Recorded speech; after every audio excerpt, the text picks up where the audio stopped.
젊은이 여러분 고맙습니다.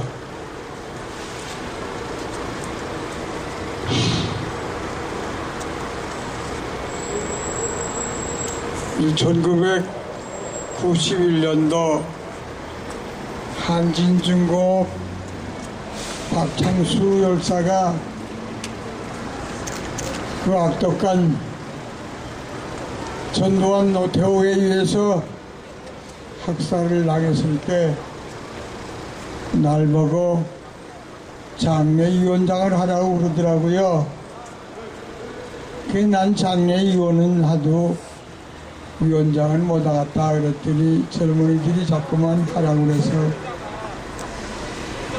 그 유해를 모시고 부산까지 갔어요. 근데 뭐 별로 이렇게 싸움도 못하고 우리 박창수 열사를 땅에 묻자고 그러더라고요. 그래서 제가 그랬죠. 내가 장례위원장인데 나 그냥은 박창수 땅에 못 묻겠다. 그랬더니 이게 우리 노동운동 진영의 역량의 한계라고 그러더라고요. 노동자의 역량의 한계가 뭐냐?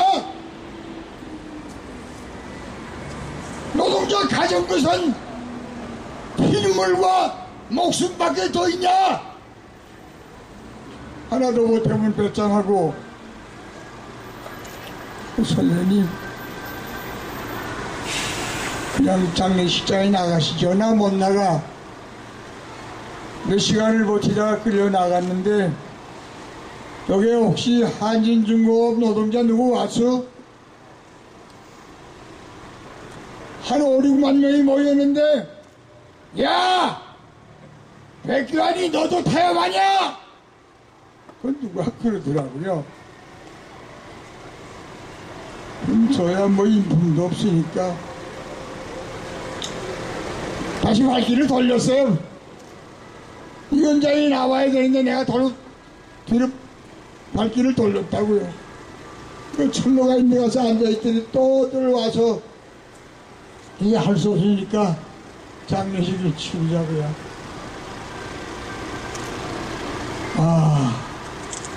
밤에 비가 막 내리는데 박창수를 땅에 묻는데 날 보고 뭐 조살하라고 그래서 제가 이런 얘기를 했습니다.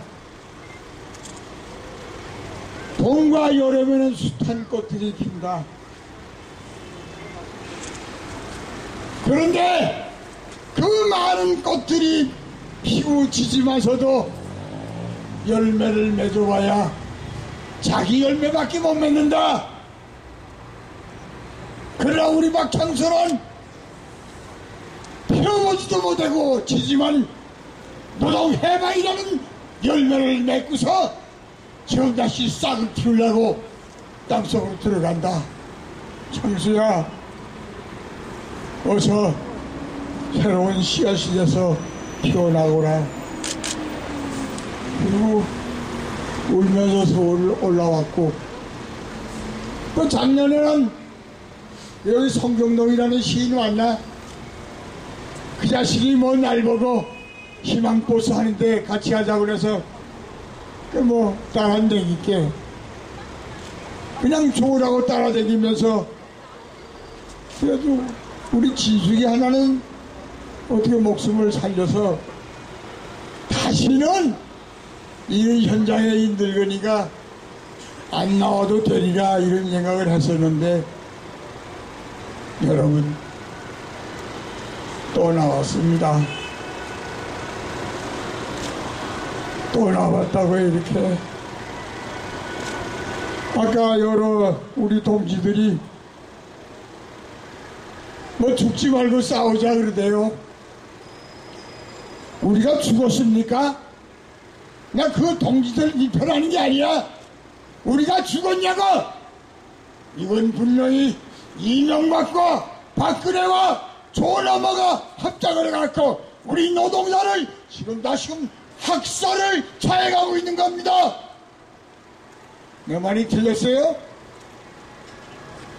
옳습니다. 옳다는 말씀 하나 해줘서 고맙소. 조금만 기다려. 내가 소주 살게. 여러분, 다시 학살이 시작된 거야. 그래서 우리는 다시 촛불을 드는 것을 오늘로 시작하는 겁니다.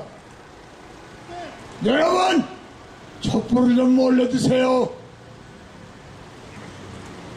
내가 박근혜한테 경고를 하려고 그래요. 이거 봐, 박근혜. 어떡할 거야? 이 할아버지가 촛불을 들고 또 앞장을 서는 걸 그냥 내버려 둘 거야? 아니면 당장 오늘로 학살 만행을 중단할 거냐? 박근혜요, 대답하라. 박근혜요, 대답하라. 대답을 아니하면 나 이제 다 살았어. 다 살았다고. 그대들의 학살 만행을 작은 신발바 없을 때까지 이 백관이 앞장서겠다 이 말이야. 여러분, 조금 전에 요 앞에 재능교육 노동자들이 뭘 한다고 해서 거기서 갔다 여기까지 뛰어왔어요. 나 거기서도 그랬는데 길을 가다가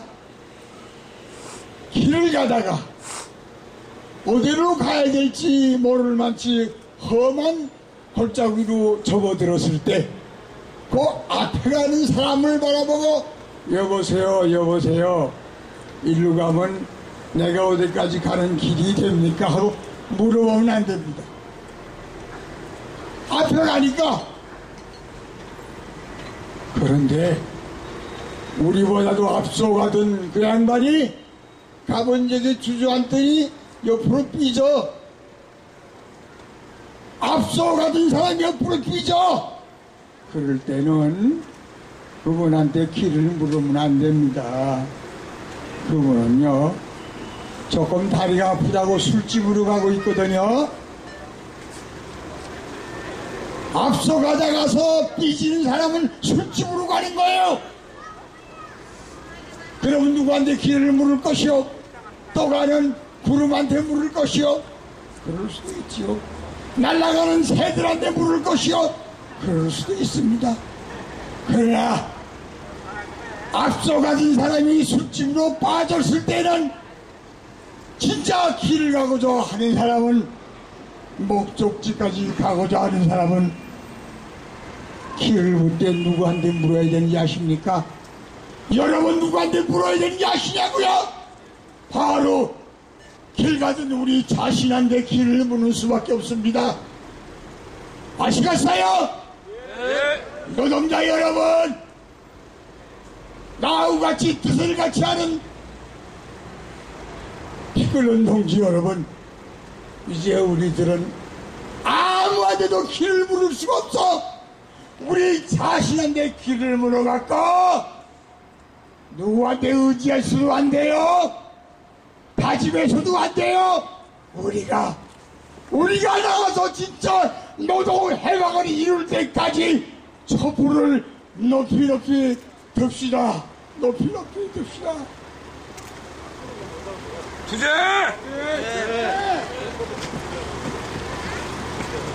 고름 최일배 동지 모시고 힘찬 말씀 들어보도록 하겠습니다. 맞이해 주시기 바랍니다.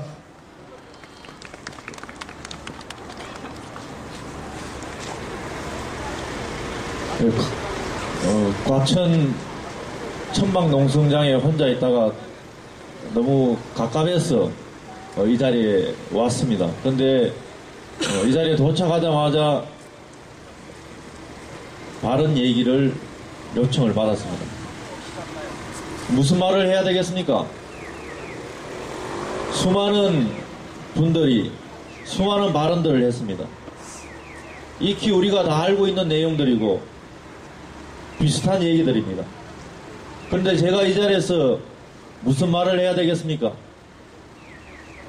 곰곰이 생각을 해가 봤습니다. 그래서 저는 오늘 이 자리에서 정례고에 맞서서 8년 동안 싸우면서 몸으로 투쟁을 하면서 느꼈던 얘기들을 이 자리에서 솔직하게 말씀드리고자 합니다. 제가 하는 얘기에 동의하시는 분들도 계시고 동의하지 못하시는 분들도 계시겠지만 저는 말씀드리고 싶습니다.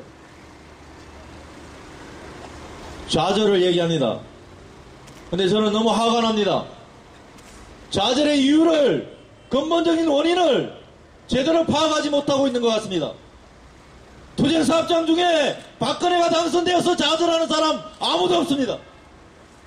그냥 A씨 욕 한번 하고 추우는 박근혜 당선한 투쟁사업장에는 그런 의미일 뿐입니다.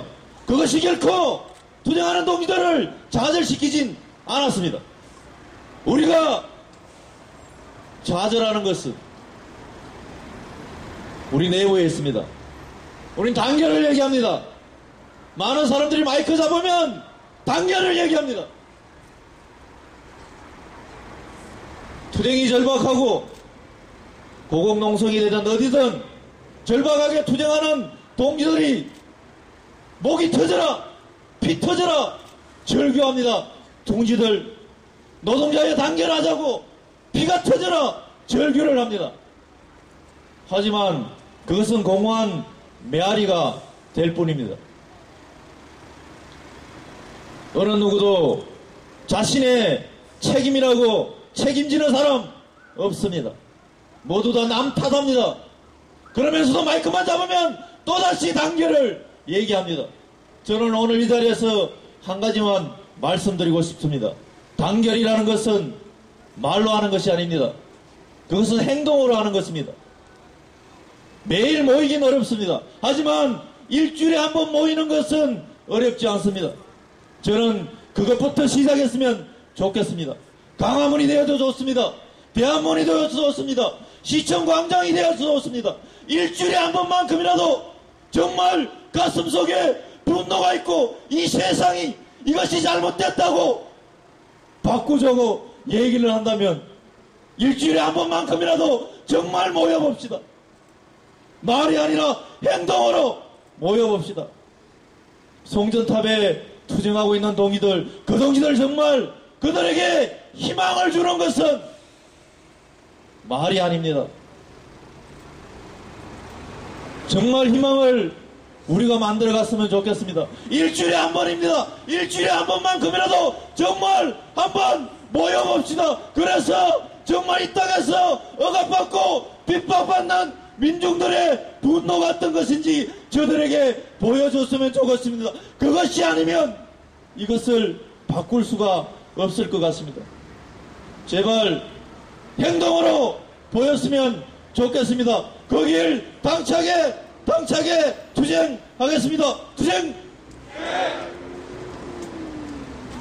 더 이상 죽이지 마라. 정리하고 철폐하자. 더 이상 죽이지 마라. 정리하고 철폐하자. 정리하고 철폐하자. 예, 한 분 더 모셔보도록 하겠습니다. 한국 외대에 돌아가신 우리 두 분이 소속되어 있는 노동조합입니다. 전국대학노조 장백기 위원장님 모시고 말씀 듣도록 하겠습니다. 힘차게 맞이해 주시기 바랍니다.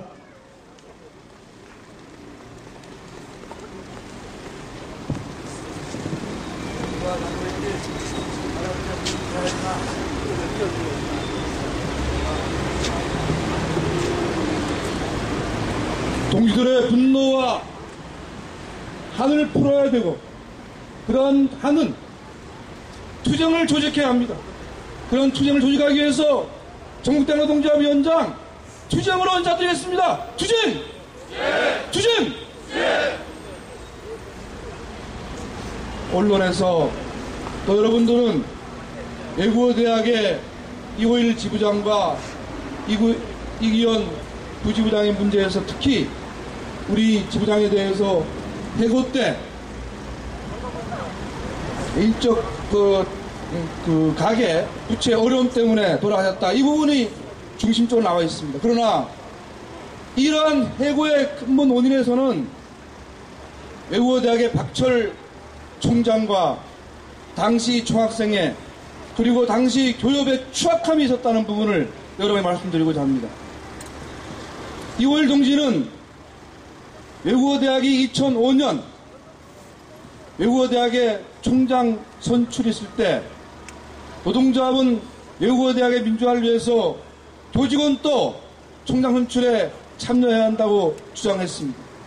이때 박철은 총장 선출에 교수들만이 참가해야 한다고 주장하면서 자기가 총장이 되어지면 다시는 직원들이 총장 선출에 참여하지 못하도록 아주 씨를 말리겠다 하는 부분을 내세우고 총장에 당선됐습니다. 총장이 당선되어서 이 박철은 노동조합을 파괴하기 위해서 여러분 얼마 전에 아시는 바와 같이 창조 컨설팅에 심종두 이 노조 파괴 전문가를 고용해서 노동조합의 단체협약을 해지하면서 노동조합의 조합원 자격을 문제 삼고 그렇게 하고 노동조합을 탄압하는 과정에서 총파업투쟁이 벌어졌고 그 파업투쟁에 10개월간 투쟁을 외국어대학은 전개했습니다. 이 파업투쟁을 빌미로 박청 총장은 20여 명의 조합 간부들을 해고했고 학교의 가장급 이상의 그 직원들도 노동조합을 탈퇴하지 않으면 해고하겠다고 위협하고 결국은 그렇게 해서 노동조합은 17명, 20명 이상이 되어지는 그런 간부들이 해고에 당했습니다. 300명이 넘는 외국어대학 노동조합이 지금은 150명이 남았습니다. 박철 총장이 들어온 이후에 단 한 번도 단체 협약을 체결하지 못했습니다.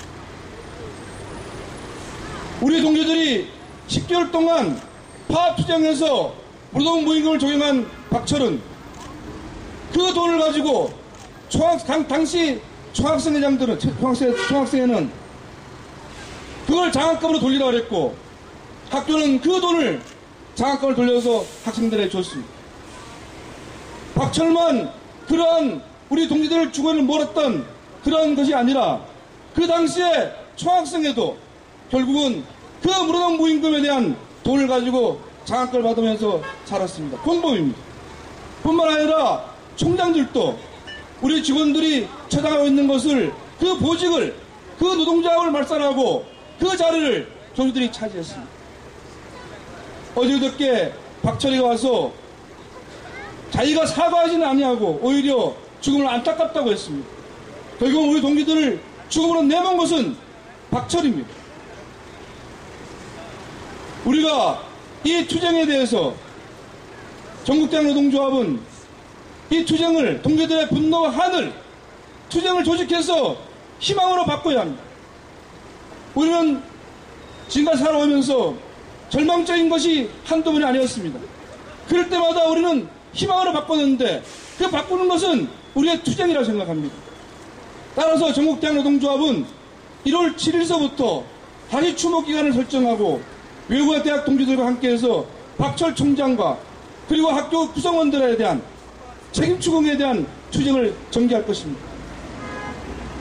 이 외국어 대학의 문제가 결국은 노조 탄압위에서 우리 동지들이 죽음에 내몰린 것입니다.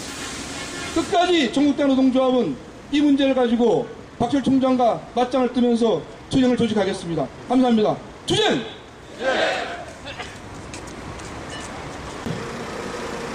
비상시국 촛불문화제라고 써 있습니다.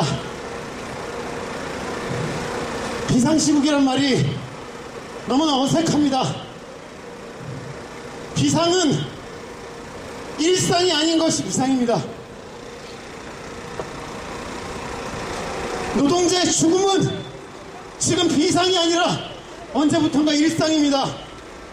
그래서 노동자의 죽음이 일상이 된 이 세상을 바꿔내야 됩니다. 자본주의 그 세상 자체가 노동자의 일상은 언제나 비상일 수밖에 없는 그런 세상이라고 생각을 합니다. 우리 이 세상 바꿀 때까지 투쟁은 결코 끝나지 않은 것이라고 생각을 합니다. 동지들 얼굴 한번 들고 가슴 한번 펴고 하늘에 있는 동지들이 들을 수 있도록 함성 한번 질러봤으면 좋겠습니다. 함성 시작!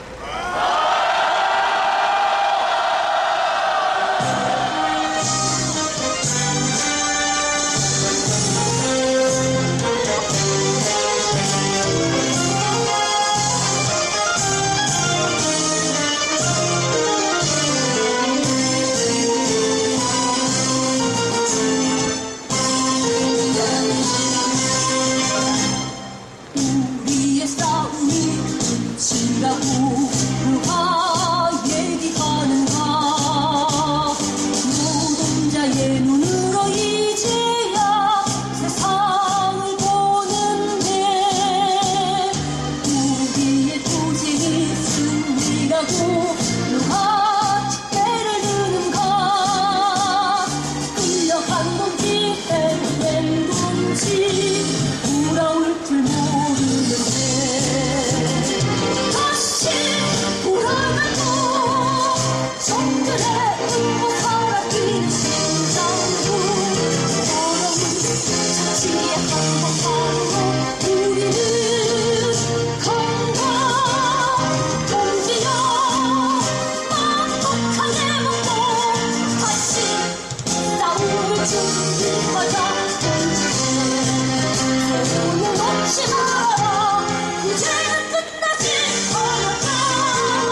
다시 나오길 준비